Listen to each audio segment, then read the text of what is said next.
जिला मानसेरा में करोड़ों रुपए फंड्स मिलने के बावजूद डिस्ट्रिक्ट इंतजामिया कोरोना वायरस से मुतासरा मरीजों, डॉक्टर्स और पैरामेडिकल स्टाफ को सहूलियात देने में मुकम्मल नाकाम। कोरोना वायरस के मरीज डिप्टी कमिश्नर और दीगर के खिलाफ एहतजाज करते हुए एलिमेंट्री कॉलेज में कायम करंटीनिया सेंटर से बाहर आ गए। ड्यूटी पर मामूर डॉक्टर्स भी इंतजामिया के खिलाफ सामने आ गए। करोड़ों के फंड्स कहाँ जाते हैं, जवाब दिया जाए। सूबाई हुकूमत की जानिब से जिला मानसेरा में कोरोना वायरस के बढ़ते हुए केसेस के बाद करोड़ों रुपए के फंड्स जारी किए गए और करोड़ों रुपए डिप्टी कमिश्नर मानसेरा के अकाउंट में ट्रांसफर कर दिए गए हैं। अगर इसके बावजूद जिला मानसेरा में कोरोना वायरस से बचाव के लिए सरकारी तौर पर किसी भी किस्म के इकदाम नहीं किए जा रहे। सूबाई हुकूमत की जानिब से दिए गए फंड्स कोरोना वायरस से मुतासरा मरीजों और लॉकडाउन से मुतासरा अफराद के लिए राशन और इनकी सहूलियात के लिए जारी किए गए। अगर जिला मानसेरा में ताहाल सरकारी सतह पर ऐसा कुछ नहीं दिखाई दे रहा। एलिमेंट्री कॉलेज मानसेरा में कायम करंटीनिया सेंटर में कोरोना के मरीजों के साथ जानवरों से भी बदतर सलूक किया जा रहा है। इस पर तमाम मरीज करंटीनिया सेंटर से निकल कर बाहर आ गए और डिप्टी कमिश्नर मानसेरा और सूबाई हुकूमत के खिलाफ शदीद नारेबाजी भी की। उनका कहना था कि हम भी इंसान हैं, ना खाने को कुछ मिलता है, ना गर्म पानी, ना अद्विया। दूसरी तरफ करंटीनिया सेंटर मानसेरा में खाने का ठेका जिस ठेकेदार को मिला है, इसके मुताबिक एक हफ्ते में इसने 2 लाख तक का राशन पहुंचा दिया है, मगर वो राशन कहां पहुंचा, किसको मिला, किसी को नहीं पता। करंटीनिया सेंटर में ड्यूटी करने वाले डॉक्टर्स और दीगर स्टाफ भी डिस्ट्रिक्ट इंतजामिया के रवैये से सख्त नाला है। डॉक्टरों का कहना है कि हमें कोरोना वायरस से बचाव के लिए ना मास्क और ना ही दीगर सामान मिल रहा है। हम कैसे इन मरीजों के दरमियान अपनी ड्यूटी सर अंजाम दें। हमें नाश्ता दें,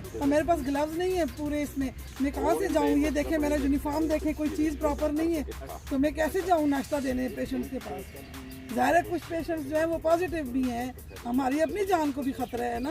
चंद रोज कबल वजीर आला KPK और चीफ सेक्रेटरी KPK ने मानसेरा का दौरा किया, मगर नाहिल इंतजामिया ने उन्हें सब अच्छे की रिपोर्ट दी और मानसेरा के हालात बिल्कुल नॉर्मल बताए। अगर लकीर के फकीर वजीर आला और चीफ सेक्रेटरी भी सिर्फ अपनी कारकर्दगी शो करने के लिए सर्किट हाउस में DC मानसेरा से ब्रीफिंग सुनकर वापस चले गए, ना आवाम से मिले, ना कोई बड़ा ऐलान किया। मानसेरा में कोरोना वायरस से मुतासर अफराद को करंटीनिया सेंटर में दरपेश मसाइल और एहतजाज के बावजूद डिस्ट्रिक्ट इंतजामिया की जानिब से कोई सुनवाई ना होना डिस्ट्रिक्ट इंतजामिया की नाअहली का मुंह बोलता सबूत है। करोड़ों रुपए के फंड्स कहां लग रहे हैं, कौन खा रहा है, इसका जवाब डिस्ट्रिक्ट इंतजामिया को देना होगा। मानसेरा की आवाम का कहना है कि जनाब chief justice of Pakistan Mansehra में कोरोना वायरस से मुतासरा मरीजों के साथ होने वाले जुल्म और करोड़ों रुपए मिलने के बावजूद मानसेरा की आवाम पर 1 रुपया भी न लगने के खिलाफ अजहुद नोटिस लें। साथ ही आवाम का कहना है कि वजीर आजम पाकिस्तान इमरान खान और वजीर आला KPK महमूद खान सिर्फ कागजी कार्रवाई ना देखें, मानसेरा में बसने वाले शहरियों पर डिस्ट्रिक्ट इंतजामिया का जुल्म भी देखें और मानसेरा में जुल्म के खिलाफ कार्रवाई करें। करोड़ों रुपए डिप्टी कमिश्नर मानसेरा के अकाउंट में ट्रांसफर हुए हैं, इनका हिसाब लें और सब कुछ अवाम के सामने लाएं। ये मानसेरा की अवाम भी पाकिस्तानी अवाम और इनके साथ जुल्म ज्यादती करके इनको बगावत पर उकसाने की साजिश को नाकाम बनाया जाए। रिपोर्टिंग टीम आयशा अली, मारिया गुल और सुबहान सफीर के साथ नासिर अली तनोली, CID न्यूज़ अब मानसेरा।